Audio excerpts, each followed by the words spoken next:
오늘도 좋으신 하나님을 예배하시는 가운데 하나님의 임재하심을 경험하시고 또 그 은혜의 하나님으로부터 새로운 힘과 용기를 얻으시는 우리 사랑하는 믿음의 권속들 다들 되시길 주님의 이름으로 간절히 축원드립니다.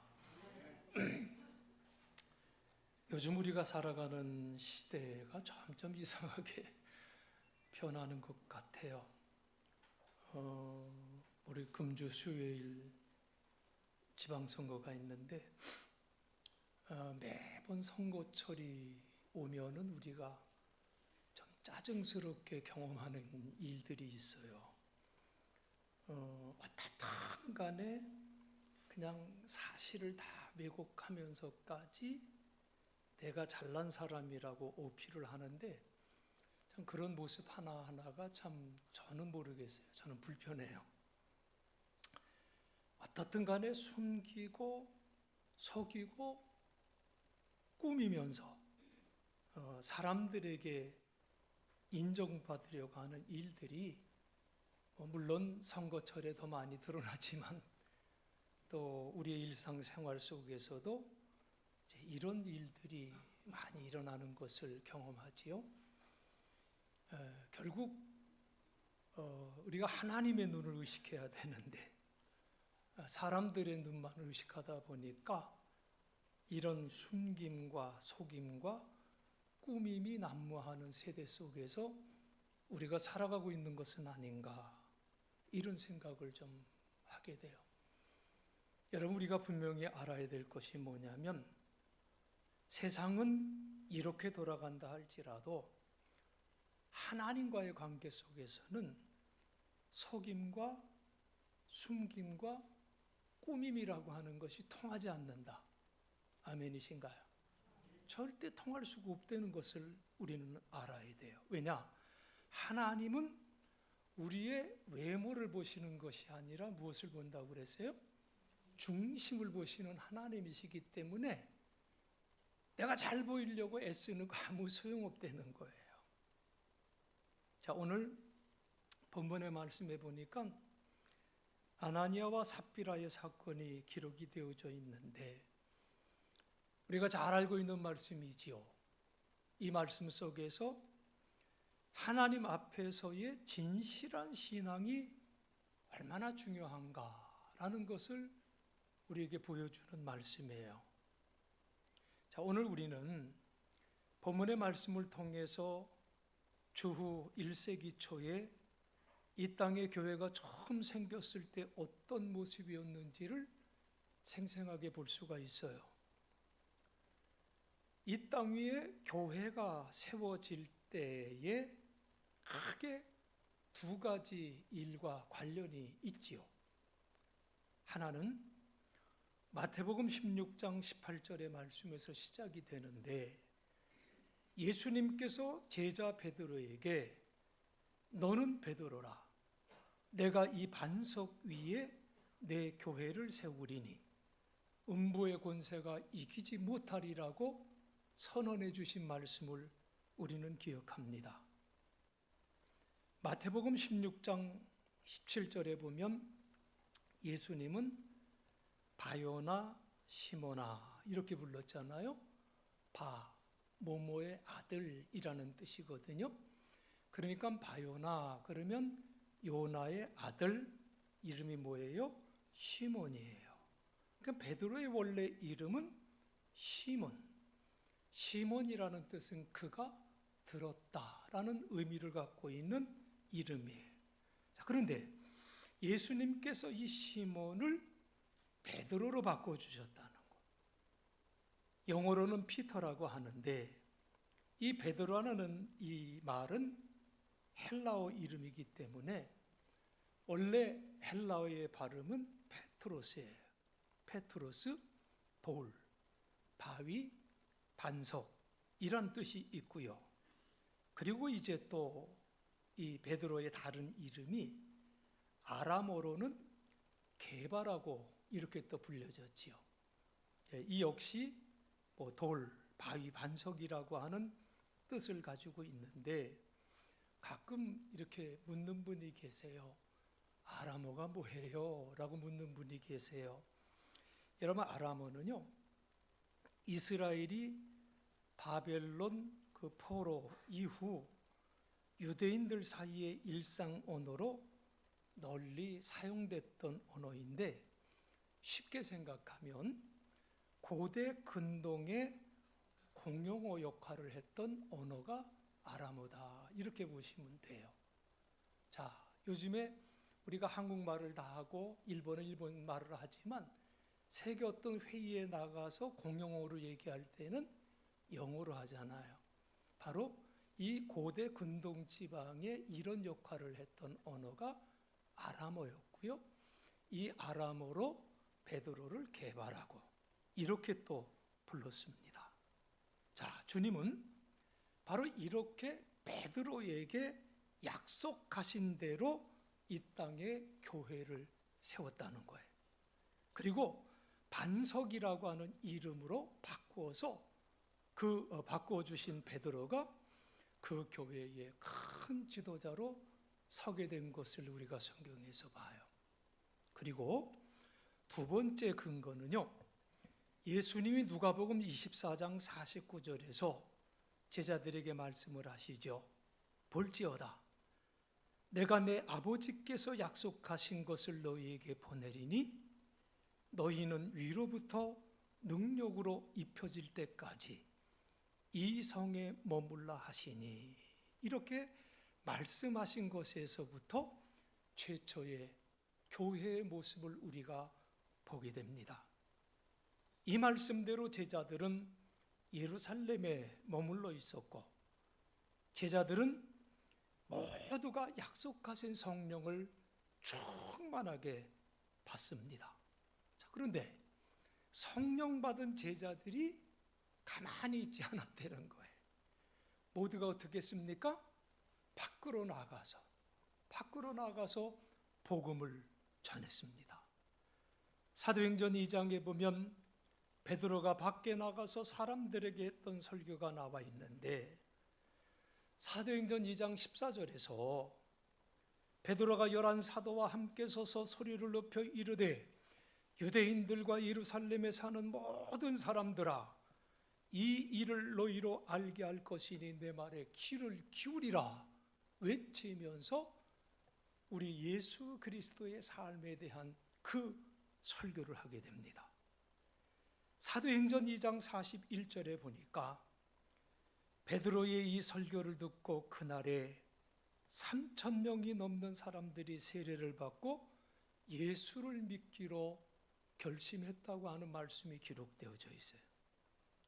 그런데 이 사람들은 누가 시키지도 않았는데 함께 모이기 시작했습니다. 날마다 같이 모여서 찬송하고, 같이 모여서 기도하고, 같이 모여 식사를 하고, 그리고 같이 모여서 사도들의 가르침을 받기를 즐거워했다, 그 말씀이에요. 그런데 참 놀라운 사실은 이 사람들이 같이 모여서 찬송, 기도, 식사, 가르침을 받을 뿐만 아니라 자신들의 물건을 필요한 대로 나누어 썼다는 얘기예요. 어떤 분은 공산주의가 성경에서 나왔다, 여기서 나왔다, 이렇게 얘기하는데 이건 무식한 소리예요. 여러분, 공산주의는요, 뺏어 갖고 나눠주는 데예요. 그런데 성경은 뺏어서 나눠준 게 아니고 하나님의 은혜가 충만해서 자진해서 서로를 나눈 거예요. 시작이 달라요. 근본이 다른 거예요. 자기들의 재산, 자기들의 소유, 자기들의 금전, 이런 것들을 필요에 따라서 서로 나눠 썼다는 거예요. 그래서 사도행전 4장 34절로 35절에 보면 이 사람들 중에는 부자도 없고 가난한 사람도 없다라고 말씀을 해요. 얼마나 귀한 말씀입니까? 이 말씀이 NLT 성경에 이렇게 번역이 됐습니다. 그들 중에는 가난한 사람이 없었습니다. 왜냐하면 땅이나 집을 가진 사람들이 그것을 팔아서 필요한 사람들에게 나누어 주라고 사도들에게 가져왔기 때문입니다, 라고 이렇게 기록하고 있어요. 자, 그런데 이런 중에 주목할 만한 두 가지 사건이 생깁니다. 하나는 나면서부터 한 번도 걸어본 적이 없는 한 사람, 그 사람이 일어나 걷게 되는 기적이 일어났습니다. 이 사람은 날마다 더 뷰티풀 게이트라고 하는 미문, 아름다운 문이라고 하는 그 앞에 앉아서 성전에 기도하러 가는 사람들에게 구걸을 했던 사람이라서 이 사람을 모르는 사람들은 거의 없었습니다. 그런데 이 사람이 어느 날 보니까 나와서 걷고 뛰는 거예요.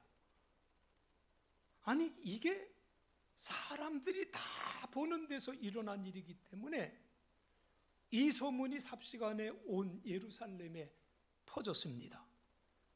베드로는 왜 이 사람에게 이런 기적이 일어났는지를 설명해야만 했는데, 그래서 사도행전 3장 12절과 16절에 이렇게 베드로는 말을 해요.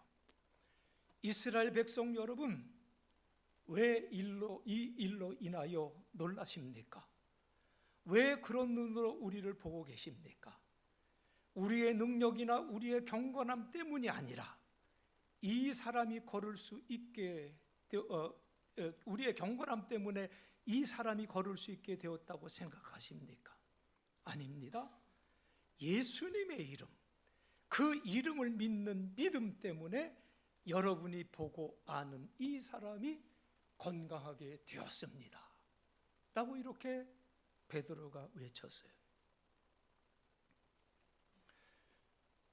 꼭 이 사람 때문에 그렇게 되었다고 단정적으로 말할 수는 없지만, 누가는요, 사도행전 4장 4절에서 베드로와 요한의 설교를 들은 사람 중에 많은 사람들이 믿음을 갖게 되었는데 그 수가 남자만 5,000명 정도가 되었다고 기록을 하고 있습니다. 놀라운 사건이, 초대교회가 막 은혜롭게 시작할 때 이런 놀라운 사건이 일어났어요. 그리고 또 다른 하나의 사건이 일어났는데, 그 사건이 오늘 우리가 함께 읽은 본문의 말씀이에요. 자, 이 사건은 사람들이 자기의 땅이나 집이나 소유나 금전을 자발적으로 사도들에게 가져오는 중에 일어났던 불미스러운 일인데, 자, 이 사건의 의미를 말씀드리기 전에 한 가지 우리가 좀 짚고 넘어가야 할 일이 있어요. 자, 초대교회 당시의 성도들은 자기들의 땅이나 자기들의 집이나 자기의 소유, 자기의 돈을 자발적으로 사도들에게 가져왔다고 하였는데, 요즘 말로 표현한다면 자기의 땅이나 집이나 소유물을 선한 목적을 위해서 헌금해 주세요라고, 선한 목적을 위해서 헌금을 할게요 라고 이렇게 교회로 가지고 오는 건데, 여러분 이게 요즘 가능합니까? 어떠세요? 이런 일이 정말 우리에게 가능할까요? 장로님 가능해요? 아멘을, 아멘도 조심해서 해야 돼요. 잘해야 돼.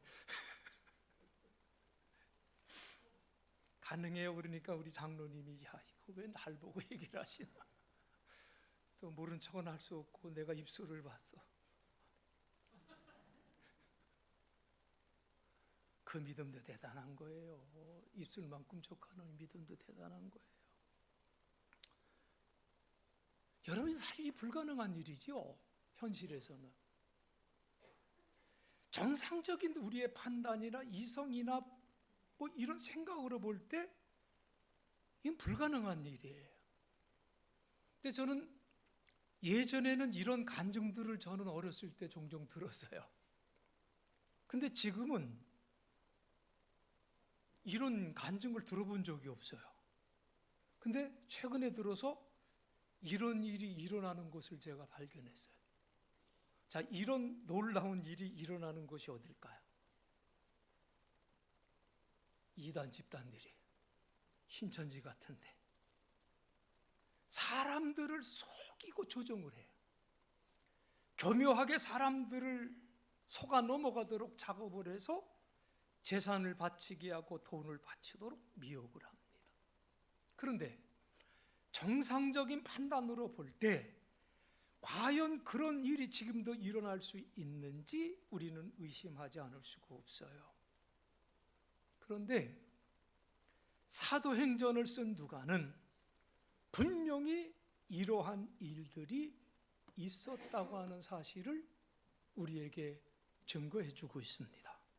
그러므로 오늘 우리는 자신의 죄를 회개하고 세례를 받고 예수 그리스도를 주님으로 고백하고 믿는 사람들에게서 이런 일이 일어났었구나, 이런 일이 일어났네, 나는 이 사실에 대해서는 우리가 주목해 볼 필요가 있다고 하는 사실이에요. 여러분들이 그대로 하라는 얘기가 아니요, 적어도 이런 일이 왜 일어났는가에 대한 그 관심은 우리가 좀 가질 수 있어야 된다는 거예요.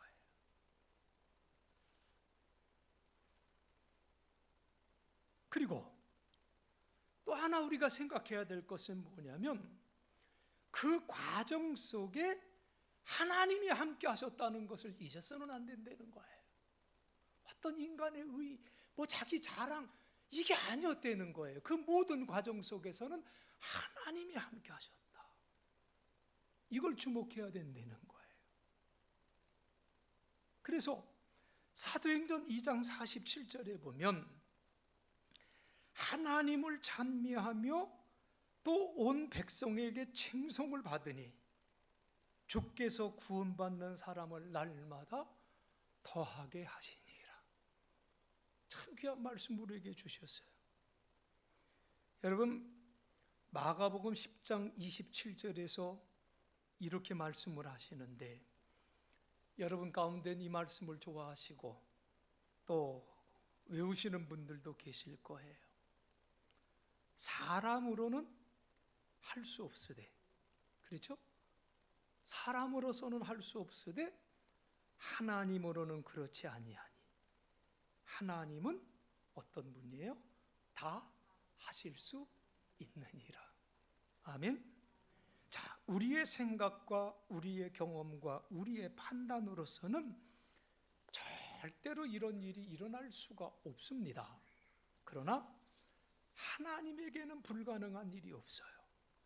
하나님께서 우리의 인생 속에 개입하시면 이런 일보다도 더 큰 역사를 하나님은 일으키실 수 있다는 것을 우리는 알아야 됩니다. 여러분, 이것은 아주 중요한 말씀이에요. 아주 중요한 말씀이에요. 어떤 분은요, 교회에 나오고 성경을 보면서 늘 자신의 이성적인 판단을 더 중요하게 생각하는 사람들도 있습니다. 성경의 말씀보다는 자기 생각이 맞다는 거예요. 성경을 읽으면서도 이건 과학적으로 맞지 않아, 이건 이성적으로 볼 땐 이건 맞지 않는 얘기야, 이렇게 생각하는 분들도 있다는 거예요. 여러분 오해하지 말고 들으세요. 우리 가운데 혹시 이런 생각을 하는 분이 있어서는 안 되겠지만 이런 사람은요, 하나님을 믿는 아무 이유가 없는 사람이요. 이런 사람은 교회에 그저 취미로 나오는 사람이지 하나님을 믿는 사람들이 아니에요. 왜요? 이런 사람들은 하나님을 누구의 수준으로 끌어내리는 거예요? 자기 수준으로 끌어내리려고 하는 사람이. 근데 아니잖아요. 성경은 분명히 우리에게 약속해 주시기를 하나님께로서는 불가능한 일이 없다고 말씀해 주고 있지 않습니까?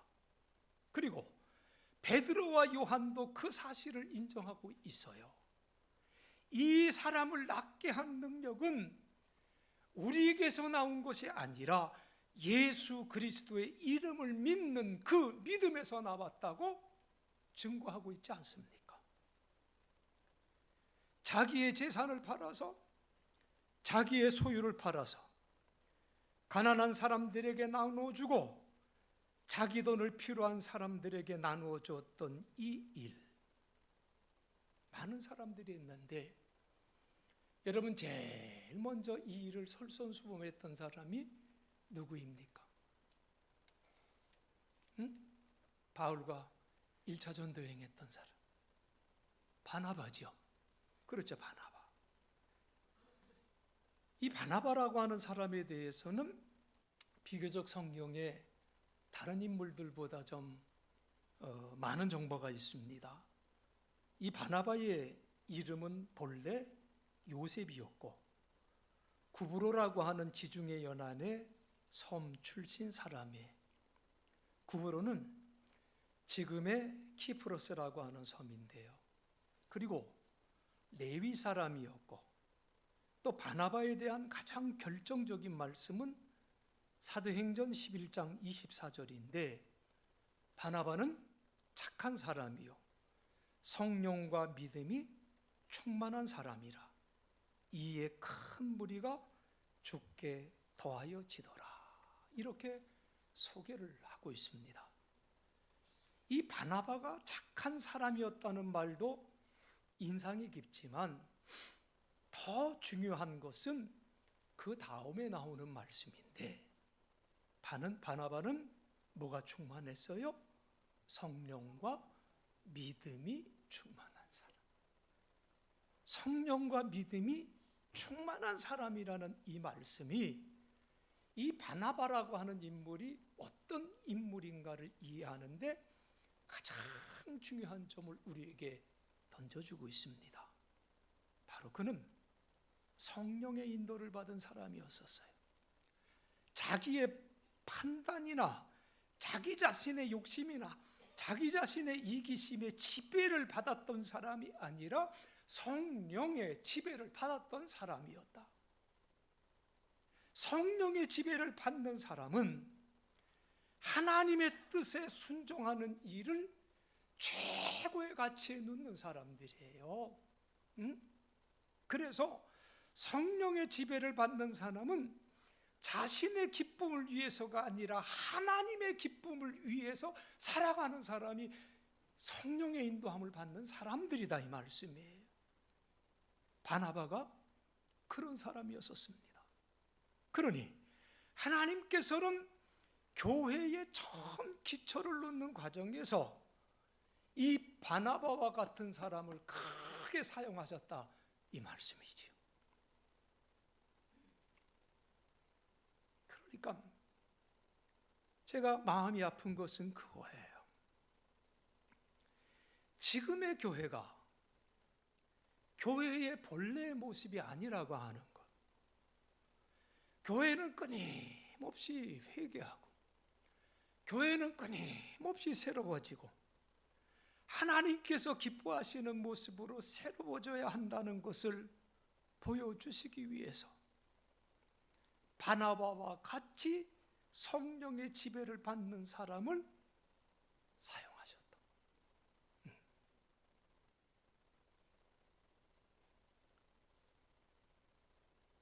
오늘 우리에게 주시는 이 말씀의 의미를 다시 한번 우리가 깊이 마음속에 새겨야 될 줄로 믿습니다.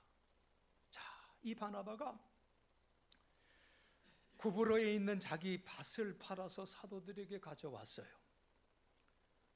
바나바가 그렇게 하니까 너도 나도 여유가 있는 사람들은 자기 재산을 갖고 사도들에게 가져왔습니다. 그런데 그 중에 아나니아와 삽비라라고 하는 부부가 있었어요. 이 두 사람이 자기가 가진 땅 중에 얼마를 팔았습니다. 그리고 땅을 판 돈 중에 얼마를 떼어 숨겨놓고 나머지 돈을 사도에게 가져왔어요. 사도행전 5장 2절에 보면 그 값에서 얼마를 감추매 그 아내도 알더라. 이렇게 말씀하고 있습니다. 그의 아내 삽비라도 이 모든 일을 알고 있었다. 그런데 NLT 성경에 보니까 좀 더 구체적으로 표현을 했습니다. With his wife's consent, he kept the rest라고 그랬어요. 뭐냐면 자기 아내의 동의하에 그냥 알더라가 아니라 자기 아내의 동의하에 그는 나머지 돈을 따로 보관했대요. 이렇게 표현을 하고 있습니다. 여러분, 이 부부의 말로는 이렇게 시작이 됐습니다. 베드로는 사도행전 5장 3절로 4절에서 아나니아에게 이렇게 말을 해요. 어찌하여 그대는 성령을 속입니까? 그대가 땅을 판 돈을 떼어놓고 일부러 가져온 것은 사람을 속인 것이 아니라 하나님을 속인 것입니다. 하나님을 왜 속여요? 제가 땅을 팔았는데요, 파는데 필요가 있어서 남겼고 제가 반을 바칩니다. 할 수 있어야 되잖아요. 인정받고 싶어서 다 바쳤단 말이에요. 근데 그게 성령을 속인 거라는 거예요. 베드로의 이 말이 떨어지기 무섭게 아나니아는 그 자리에 쓰러져 죽었다고 해요. 자기 남편이 죽은 줄도 모르고 3시간쯤 지나 그의 아내 삽비라가 그 자리에 왔지요. 베드로가 다시 묻습니다. 그대와 그대의 남편 아나니아가 땅을 팔아서 받은 돈이 이것뿐이요. 삽비라가 태연스럽게 얘기하지요. 네, 그것뿐입니다. 이에 베드로가 삽비라를 책망합니다. 너희가 어찌 함께 꾀하여 주의 영을 시험하려 하느냐? 보란의 남편을 장사하고 오는 사람들의 발이 문 앞에 이르렀으니 또 너를 메어 가리라. 이 책망을 듣고 삽비라도 그 자리에 쓰러져 죽습니다. 이 말씀 역시 NLT 성경에 보면 어떻게 당신들 두 사람은 성령을 시험하기 위해서 이렇게 음모를 꾸밀 수가 있습니까? 라고 말씀을 하고 있어요. 결국 아나니아와 삽비라 부부는 같은 날 같은 장소에서 불과 3시간 간격으로 죽는 정말 끔찍한 일이 초대교회에서 일어났습니다. 지금까지 초대교회 안에는 늘 은혜로운 일만 있었어요. 늘 좋은 일만 있었고 늘 기쁜 일만 있었어요. 그러다가 어느 날 이런 불미스러운 일이 초대교회 안에 일어났습니다. 그렇다면 여러분, 이 말씀이 오늘을 살아가는 우리들에게 주는 메시지는 뭘까요? 이 말씀이 오늘 우리에게 주시는 그 뜻은 무엇일까요? 여러분, 어떻게 생각하십니까? 야, 하나님 무섭다. 있는 거 다 팔아서 다 바쳐야지. 이렇게 하시렵니까? 아니죠. 응? 아유, 작정했으면 그냥 내가 정직하게 해야지. 정직하게 하지 않으면 나한테 불행한 일이 생기겠네? 이겁니까? 여러분, 그걸 얘기하는 것은 아니에요. 오늘 이 말씀이 주는 메시지를 이 메시지가 무엇일까? 그것을 알 수 있는 단서가 오늘 본문 안에 있는데 5절과 11절에 있는 말씀이에요. 5절에 보면 이 일을 듣는 사람이 다 크게 어떻게 했대요? 두려워하였더라. 그리고 11절에 나오는 말씀에도 온 교회와 이 일을 듣는 사람들이 어떻게 해요? 다 크게 두려워하니라.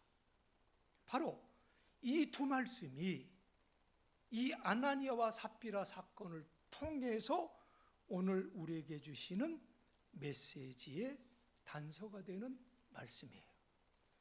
물론 이 사건을 통해서 우리는 하나님의 거룩하심과 정직한 신앙생활 그리고 성령을 속일 수 없다고 하는 교훈을 받습니다. 그러나 이 모든 것보다 먼저 우리가 깨달아야 할 것은 두려움이라고 하는 이 단어예요. 두려움. 오늘 본문 5절 나오는 두려움이라는 단어, 영어로 우리가 잘 아는 단어죠. fear라는 단어예요.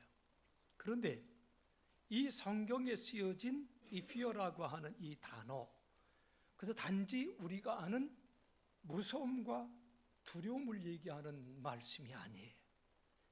영영사전을 찾아보면 이 fear라고 하는 단어가 reverential awe, especially toward God이라고 그랬어요. 그러니까 이 fear라고 하는 단어는 하나님을 향한 경건한 경외심, 이것을 두고 두려움이라고 표현되었다고 하는 거예요. 그러니까 초대교회에서 일어났던 불미스러운 일, 부부가 한 자리에서 죽은 이 끔찍한 일을 통해서 사람들은 하나님께 대한 경건한 경외심을 갖게 되었다. 경건한 경외심을 갖게 되었다.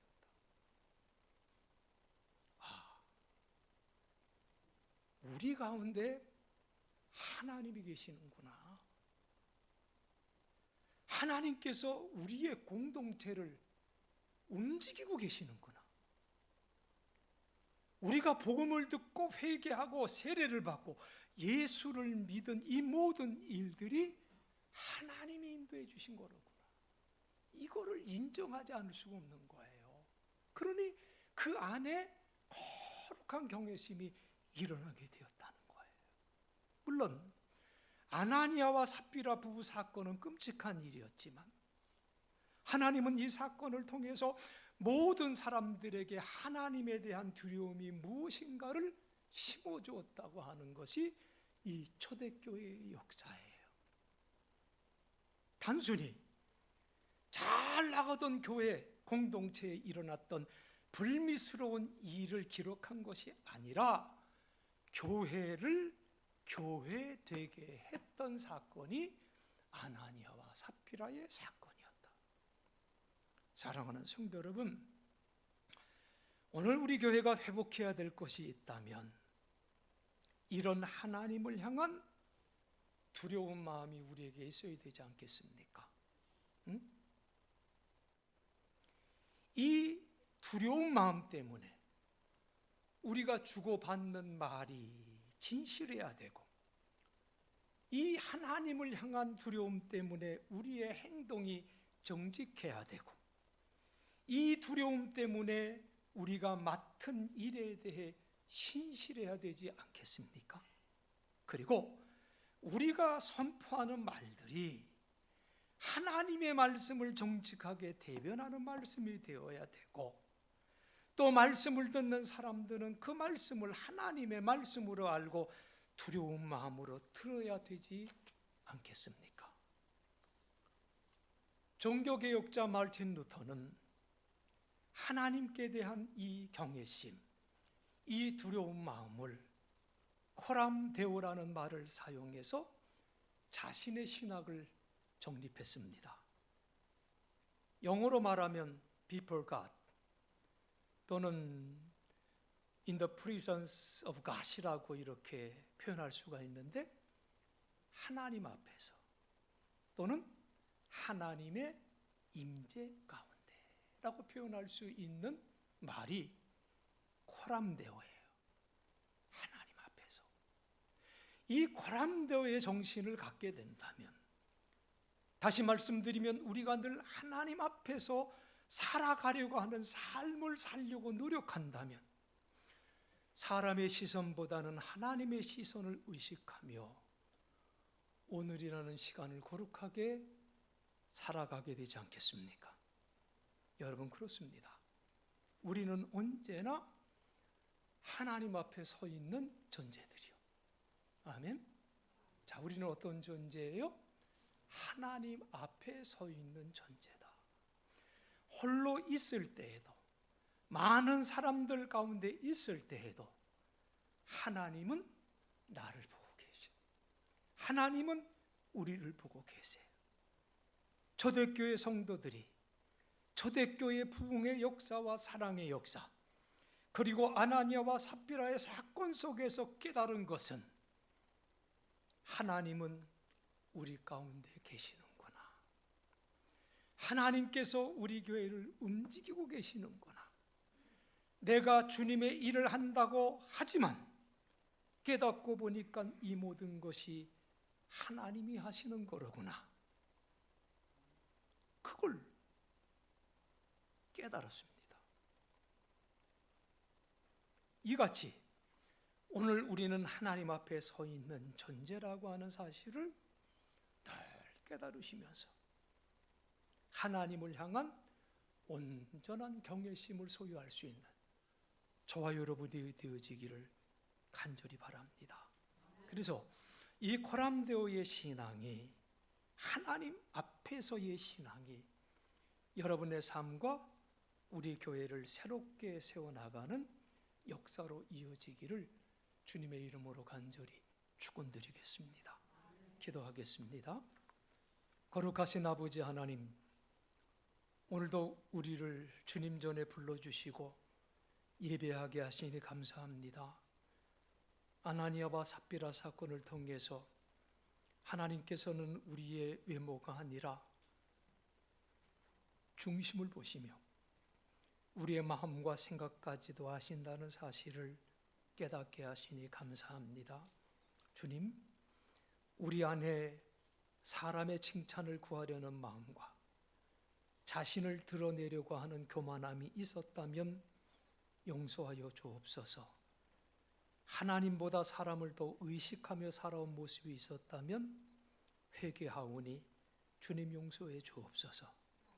우리의 입술과 행동뿐 아니라 마음의 동기까지도 주님 앞에 정직하게 드러내는 믿음의 사람들이 되게 해 주옵시고, 성령 하나님께서 우리를 진리 가운데 인도하여 주셔서 거짓과 위선으로부터 멀어지게 하여 주옵기를 간절히 원합니다.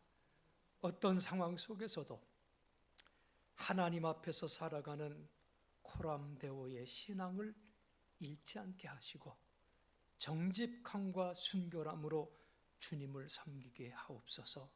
특별히 우리 용산교회가 초대교회처럼 거룩한 공동체가 되게 하시고 성도들이 서로 사랑하며 진실한 믿음으로 하나 되게 하여 주옵소서.